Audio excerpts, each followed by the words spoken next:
오늘은 여러분이 보내주신 기술, 경제, 사회 이 세 가지 분야의 다양한 자료들을 준비했어요. 네, 인공지능 안경부터 기업들의 현금 확보 전략, 그리고 또 새로운 주거 형태의 현실까지요. 네, 오늘 살펴볼 내용들의 핵심 키워드가 바로 그 급격한 전환인 것 같아요. 맞아요. 기술은 우리를 정말 SF 영화 같은 미래로 막 끌고 가는데 경제는 또 불확실성 때문에 잔뜩 움츠러들어 있고 네, 우리가 사는 모습 자체도 뭐랄까 근본적으로 바뀌고 있잖아요. 그렇죠. 이 세 가지 거대한 힘이 서로 어떻게 영향을 주고받는지 그 연결고리를 찾아보는 게 오늘 저희의 미션입니다. 좋습니다. 그럼 첫 번째 전환, 기술 이야기부터 시작해보죠. 정말 영화 같은 이야기인데요. 네. 은행 웹사이트에서 상담 버튼을 눌렀는데 실제 직원하고 얼굴, 목소리, 말투까지 똑같은 AI 아바타가 나타나서 여러분 질문에 답을 해준다면 어떠실 것 같아요? 자료에 나온 한 직장인은 기계적인 챗봇이 아니라 친근해서 좋았다고 하는데 저는 솔직히 이게 친근할지 아니면 좀 섬뜩할지 아직 잘 모르겠어요. 이게 어느 정도로 진짜 같은 건가요? 바로 그 지점이 직원 디지털 트윈, 디토이의 핵심이거든요. 이건 그냥 목소리만 흉내내는 수준을 넘어서요. 직원의 표정, 말투, 심지어는 그 문제 해결 방식 같은 의사결정 패턴까지 학습을 하는 거죠. 패턴까지요? 네, 그래서 말 그대로 그 사람처럼 대화하는 존재로 설계되는 거예요. 그래서 가트너 같은 시장조사 기관에서는 2027년, 그러니까 불과 2년 뒤에는요. 네, 2년 뒤. 고객 서비스 담당자의 20%가 이런 디지털 트윈으로 구현될 거라고 예측하고 있어요. 20%나요? 정말 빠르게 다가오고 있네요. 이미 신한은행이나 KB국민은행, 해외에서는 UBS 같은 투자은행에서도 도입했다고 하니까요. 네, 맞아요. UBS는 최고 투자 책임자의 AI 아바타를 만들어서 24시간 고객 문의에 응답하게 한다고 하더라고요. 정말 먼 미래 얘기는 아니군요. 그렇죠. 여기서 정말 중요한 변화의 지점이 보여요. AI가 단순히 정보를 찾아주는 도구에서 우리와 관계를 맺는 존재로 진화하고 있다는 거예요? 도구에서 존재로? 네. 업무 효율을 높이는 걸 넘어서 고객 경험, CX라는 개념 자체를 바꾸고 있는 거죠. 그렇군요. 물론 아직 응답이 약간 느리다거나 AI가 오류를 일으킬 가능성 같은 기술적 한계도 있고요. 또 내 얼굴과 목소리라는 가장 민감한 개인정보를 AI에게 학습시켜도 괜찮은가 하는 그런 프라이버시 문제도 우리가 함께 고민해봐야 할 중요한 과제입니다. 그런데 이 AI가 이제 화면 밖으로 나와서 우리 얼굴 위로 올라오고 있어요. 맞습니다. 바로 스마트 글라스 경쟁이죠. 구글이 삼성전자 그리고 선글라스로 유명한 젠틀몬스터와 손잡고 내년에 AI 스마트 글라스를 출시한다고 발표했잖아요. 네, 두 가지 모델로 나온다는 점이 아주 전략적이에요. 두 가지요? 하나는 오디오형인데 이건 안경테에 스피커랑 마이크가 있어서 구글의 AI 제미나이를 음성 비서처럼 부르는 가벼운 모델이고요. 그걸로 실시간 통역을 듣거나 길안내를 받을 수 있죠. 네, 다른 하나는 디스플레이형 고급 모델인데 이건 렌즈에 직접 증강현실 AI 정보가 표시돼요. 렌즈에 직접요? 네, 여러분이 운전할 때 보시는 헤드업 디스플레이가 안경으로 들어온다고 생각하시면 쉬워요. 생각만 해도 신기하네요. 그런데 저는 사실 아직 공공장소에서 손목시계에 대고 말하는 것도 좀 어색하거든요. 하하, 그렇죠. 우리가 정말 안경에 대고 말하는 시대에 적응할 수 있을까요? 경쟁도 만만치 않을 것 같아요. 맞아요. 이미 메타가 레이벤이랑 손잡고 200만 대 이상 팔았고 하드웨어 끝판왕인 애플까지 2027년 출시를 목표로 뛰어들었으니 정말 거대한 3파전이 예상되네요. 맞습니다. 이건 단순히 새로운 기기 하나가 나오는 게 아니라 스마트폰 이후 가장 큰 플랫폼 전쟁의 서막이라고 봐야 해요. 플랫폼 전쟁이요? 네. 앞으로 하드웨어의 완성도, AI 성능, 그리고 가장 중요한 앱 생태계, 즉 이 안경으로 뭘 할 수 있느냐가 승패를 가릴 겁니다. 그렇겠네요. 메타는 시장을 선점했고 구글은 강력한 서비스 생태계를 가졌고 애플은 하드웨어 기술력의 정점에 있죠. 이 세 거인이 벌일 싸움이 바로 여러분의 눈앞에서 펼쳐지게 되는 거예요. 이런 모든 AI 기술의 두뇌 역할을 하는 게 바로 반도체인데 여기서 정말 예상치 못한 지정학적 변화가 감지됐어요. 네. 트럼프 행정부가 엔비디아의 고성능 AI 칩 H200의 중국 수출을 허용하겠다고 깜짝 발표했죠. 이건 정말 판을 흔드는 결정이에요.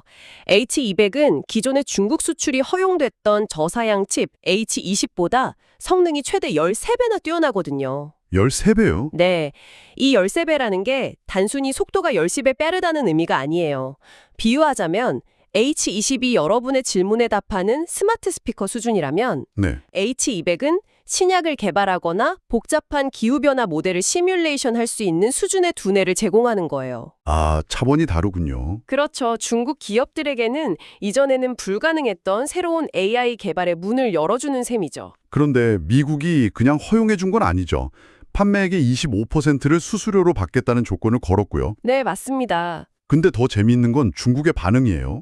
미국에 팔겠다고 하는데도 화웨이 같은 자국산 반도체 경쟁력을 키워야 한다면서 오히려 H200 구매를 제한하겠다고 나섰어요. 이건 좀 의외인데요. 여기서 미국의 진짜 속내를 읽어야 해요.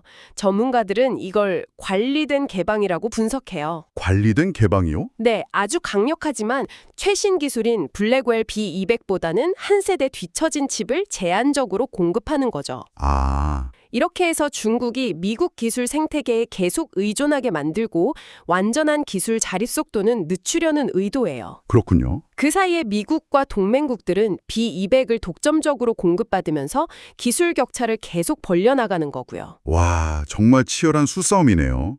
그럼 이게 H200에 들어가는 HBM 메모리를 공급하는 SK 하이닉스나 삼성전자 같은 우리 기업들에게는 새로운 기회가 될 수도 있겠군요. 바로 그겁니다. 중국 시장이 다시 열리면서 단기적으로는 큰 호재가 될 수 있죠. 이처럼 반도체를 둘러싼 지정학적 체스 게임이 정말 복잡하게 돌아가고 있습니다. 자, 방금 본 것처럼 AI 기술의 두뇌인 반도체 시장은 이렇게 엄청난 지정학적 도박까지 벌어지며 역동적으로 움직이고 있는데요. 네. 막상 이 비싼 칩을 사서 사업을 해야 하는 기업들의 재무 책임자, 즉 CFO들에게 마이크를 돌려보면 전혀 다른 이야기가 나와요. 그렇죠. 그들의 세계는 생존을 위한 신중함 그 자체입니다. 국내 주요 41개 기업 CFO 대상 설문조사를 보면 그 분위기가 명확해요. 내년 재무 전략의 최우선 과제가 뭐냐는 질문에 절반이 넘는 56.1%가 유동성 확보, 즉 현금을 쌓아두는 것이라고 답했어요. 현금 확보. 네, 기업 세 곳 중 이곳은 투자 확대보다 재무 개선이 우선이라고 했고요. 기술 분야의 뜨거운 열기와는 완전히 반대되는 차가운 현실인 거죠. 저도 그 심정 이해는 가요. 경기 둔화 우려에 원달러 환율이 1,470원대까지 떨어졌으니 불확실성이 너무 크잖아요. 맞아요. 그런데 저는 여기서 워렌 버핏의 말이 생각나요. 남들이 두려워할 때 탐욕스러워져라. 이렇게 모두가 몸을 사릴 때가 오히려 기회일 수도 있는데 너무 방어적으로만 가는 게 아닌가 하는 생각도 들거든요. 이건 거대한 기회를 놓치는 것 아닐까요? 아주 좋은 지적이에요. 바로 그게 현재 기업들이 처한 딜레마죠. 하지만 달러비 포비아라는 말이 나올 정도로 상황이 심각해요. 달러빚 포비아? 예를 들어 볼게요. 기업이 빚을 갚으려고 달러 대출을 뚫었는데 그 사이에 원화 가치가 더 떨어지면 원화로 환산한 빚은 오히려 늘어나는 기막힌 현상이 벌어지는 거예요. 아... 자료를 보면 5대 은행의 외화 대출금이 38억 달러 줄었는데 원화 환산액은 오히려 3조 5천억 원이나 증가했어요. 줄였는데 늘어났다고요? 네. 특히 원화를 벌어서 달러 빚을 갚아야 하는 내수 기업들은 환차손과 이자 비용 상승이라는 이중고를 겪고 있는 거죠. 아, 그런 구조였군요. 리스크를 줄이려고 했는데 오히려 리스크가 더 커지는 상황이라니 정말 답답하겠네요. 그렇죠. 그런데 이런 와중에도 정반대의 길을 가는 기업도 있어요. 한화생명은 오히려 공격적으로 해외 영토를 확장하고 있더라고요. 네. 김동훈 사장이 직접 아부다비에 가서 중동 네트워크를 강화하고 인도네시아 은행과 미국 증권사를 인수했어요. 네, 이게 바로 포화된 국내 시장이라는 똑같은 문제에 대한 두 가지 다른 해법을 보여주는 아주 흥미로운 사례예요. 다른 해법이요? 다수의 기업이 현금을 쌓으며 방어에 집중하는 반면 하나생명처럼 글로벌 네트워크를 활용해 아예 새로운 땅을 찾아 나서는 공격 전략을 택하는 거죠. 이른바 정복이냐 경작이냐의 갈림길에서 하나생명은 정복을 택한 셈이에요. 그럼 경작의 길을 택한 곳도 있나요? 네, 신한금융그룹의 포용금융이 대표적인 경작 전략이라고 볼 수 있어요. 포용금융? 네, 밖으로 나가는 대신 우리가 이미 가진 국내 고객 기반을 더 튼튼하게 만들자는 접근법이죠. 예를 들어 저축은행의 고금리 대출을 은행의 저금리 대출로 바꿔줘서 서민들의 이자 부담을 덜어주는 밸류업 프로젝트 같은 거요. 땡겨요라는 배달앱도 인상 깊었어요. 수수료를 다른 앱의 절반 이하로 낮추고 입점한 소상공인들에게는 맞춤형 대출 상품까지 제공하더라고요. 맞아요. 이건 단순한 사회공헌 활동을 넘어선 굉장히 영리한 장기 사업 전략이에요. 아, 전략이다. 네, 지금 당장 고객의 신용도를 개선하고 소상공인의 부담을 덜어주면 그들이 미래에 건강하고 충성도 높은 고객이 될 가능성이 높아지잖아요. 그렇겠네요. 저성장 시대에 지속 가능한 성장을 위한 또 한 달의 해법을 보여주는 거죠. 이렇게 기술은 폭발적으로 가속하고 경제는 극도로 신중해지는 거대한 긴장감이 결국 우리가 살아가는 공간, 즉 지배까지 영향을 미치고 있어요. 네. 기업들의 이런 보수적인 태도가 여러분의 출퇴근길을 지옥으로 만들고 있다는 사실 알고 계셨나요? 2기, 3기 신도시의 현실을 한번 보시죠. 정말 충격적인 데이터가 있어요. 2기 신도시 입주민들은 지난 20년간 광역교통 부담금이라는 이름으로 16조 원이 넘는 돈을 냈어요. 16조 원이요? 네. 그런데 그 돈의 집행률이 54%에 불과해요. 낸 돈의 절반 가까이가 20년째 잠자고 있는 거예요. 와, 그 결과 위례신사선은 17년째, 동탄트램은 16년째 첫 삽도 못 두고 있는 거고요. 16조 원을 걷어놓고 절반을 안 썼다니. 이건 정말 주민들 입장에서 분통 터질 일 아닌가요? 그렇죠. 더 큰 문제는 이게 3기 신도시에서도 그대로 반복되고 있다는 거예요. 선교통 후 입주라는 약속은 그냥 빈말이 됐어요. 네. 모든 지구가 입주는 시작됐는데 전철 개통까지는 최소 3년 이상 교통 공백이 발생할 예정이에요.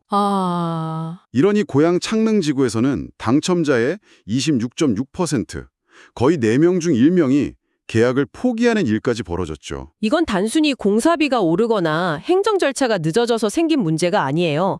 더 근본적으로는 정권이 바뀌어도 일관되게 추진될 수 있는 장기 전략이 없는 시스템의 실패라고 봐야 해요. 시스템의 실패다. 네. 그래서 한 전문가는 아예 정치적 영향에서 벗어나 독립적으로 사업을 추진할 수 있는 주택청 같은 기구를 신설해야 한다는 주장까지 하고 있어요. 주거용 부동산뿐만 아니라 특정 상업용 부동산 시장은 아예 얼어붙었어요. 맞아요. 한때 투자 열풍이 불었던 지식산업센터 이야기입니다.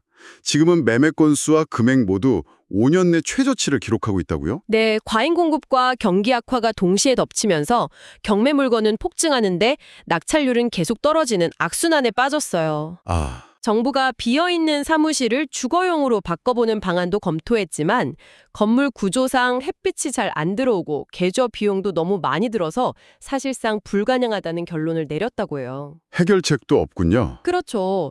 특정 상품에 돈이 확 쏠렸다가 거품이 꺼졌을 때 얼마나 해결이 어려운지를 보여주는 뼈아픈 사례죠. 자, 그런데 이런 주거와 경제의 불안정성은 우리 사회의 가장 기본적인 단위, 바로 가구의 모습까지 바꾸고 있습니다. 네. 사상 처음으로 1인 가구가 800가구를 돌파했어요.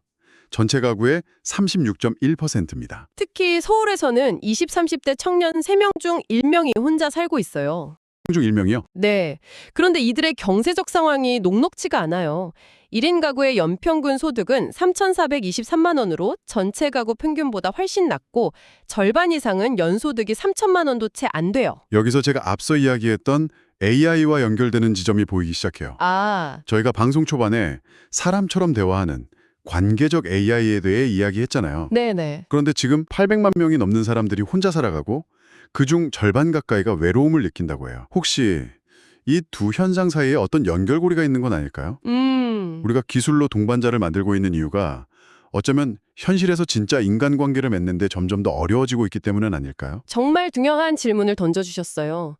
바로 그게 이 모든 변화의 흐름이 만나는 지점일 수 있습니다. 그렇군요. 사회적 고립 문제는 실제로 심각해서 고독사가 계속 증가하고 있는데 특히 50, 60대 남성 비중이 높게 나타나요. 이건 우리 사회가 직면한 거대한 구조적 변화이고 주택, 소비, 복지 모든 정책의 패러다임을 바꿔야 한다는 신호예요. 네.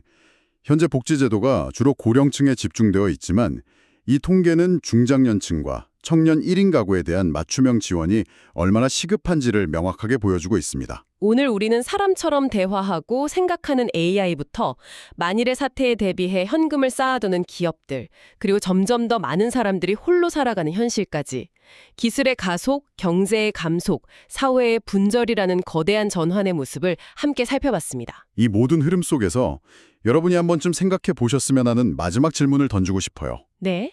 기술은 점점 더 인간적인 관계를 대신하고 경제는 성장보다 안정을 추구하며 우리는 더 작은 단위로 흩어져 살아가고 있습니다. 네. 이런 추세가 계속된다면 미래를 살아가는 우리에게 가장 중요해질 기술과 가치는 과연 무엇일까요? 기술이 무엇을과 어떻게를 그 어느 때보다 효율적으로 해결해주는 이 시대에 어쩌면 우리 앞에 놓인 가장 큰 도전이자 기회는 바로 그 왜를, 즉 우리가 왜 연결되어야 하고 왜 함께 성장해야 하는지를 다시 정의하는 일이 아닐까 싶습니다.